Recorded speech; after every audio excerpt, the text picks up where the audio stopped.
The first time I walked into a Haas factory team's shop, I was overwhelmed by the amount of cars and tools. Coming out of my freshman year interning at Haas, it kind of threw me in the deep end in a good way. I was able to learn so much so fast. There's a race next week. If there's anything you can do to get faster, you got to do it.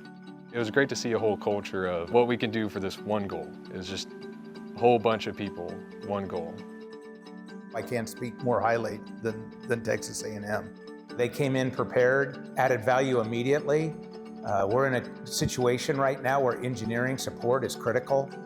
Their car parts have a certain amount of miles they accumulate, and they need to track that. They were just having a lot of trouble figuring out how to document that and figure out which parts to use. And so I made a weekly email that sends out to all their lead mechanics of when parts are getting close to their limit and when they should replace them. In the racing industry, it's really hard to get a foot in the door.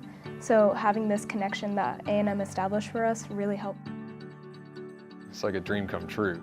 12-year-old me, I don't know if he would believe me.